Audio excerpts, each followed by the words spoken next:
Patan LCB પોલીસે આનંદેશ્વર મહાદેવ મંદિરમાં થયેલ ચોરીનો ભેદ ઉકેલ્યો. પાટણ શહેરના આનંદેશ્વર મહાદેવ મંદિરમાં થયેલ ચોરીનો ભેદ એલસીબી પોલીસે ઉકેલી લીધો છે.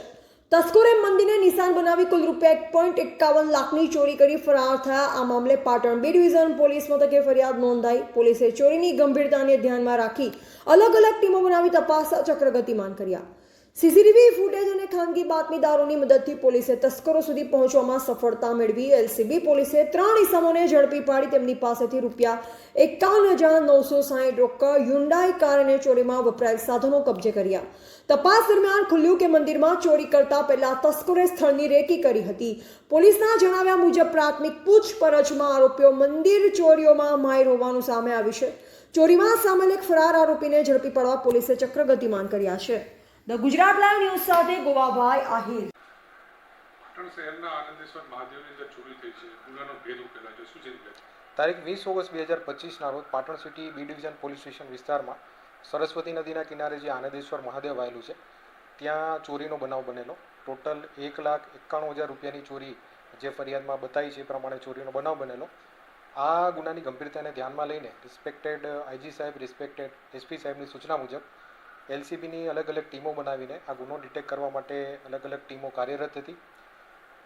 સીસીટીવી કેમેરા તેમજ ટેકનિકલ સર્વેલન્સના આધારે એલસીબીને એક શંકાસ્પદ વરના ગાડીની લિંક મળી હતી.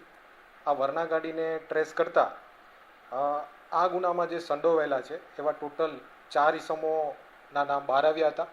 આ પૈકી એલસીબીની ટીમે 3 આરોપીને અરેસ્ટ કર્યા છે. આરોપી કેટલાક દિવસથી આ મંદિરમાં જે ચોરી કરવાનો છે એનો પ્લાન બનાવી રહ્યા હતા, એની રેકી કરી રહ્યા હતા અને આ 3 આરોપીને આપણે અટક કર્યા છે. આ આરોપી પાસેથી આપણે જે ગુનામાં વપરાયેલી છે હુન્ડાઈ ગાડી સીઝ કરી છે.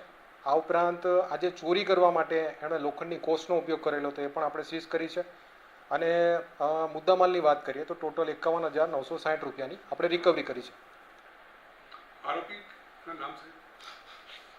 ટોટલ 4 આરોપી પૈકી 3 આરોપી આપણે અટક કર્યા છે, જેમાં આરોપી નંબર 1 છે પટેલ ભાવાભાઈ અબાજી, રહેવાસી લાખાણી, બનાસકાંઠા. ઉત્તમ અબાજી ખોલવાડિયા ઠાકોર, રહેવાસી લાખાણી, બનાસકાંઠા. આરોપી નંબર 3 છે ઠાકોર ચેતનભાઈ લીલાજી, ચાંગોદર, અમદાવાદ. તો આ રીતે 3 આરોપી આપણે પકડેલા છે. એક આરોપી પકડવાનું બાકી છે, અંકિત ભેરાજી ઠાકોર, રહેવાસી લાખાણી. તો આ રીતે એલસીબીએ જે અનડિટેક્ટેડ મંદિર ચોરીનો ભેદ હતો એ ઉકેલો હતો.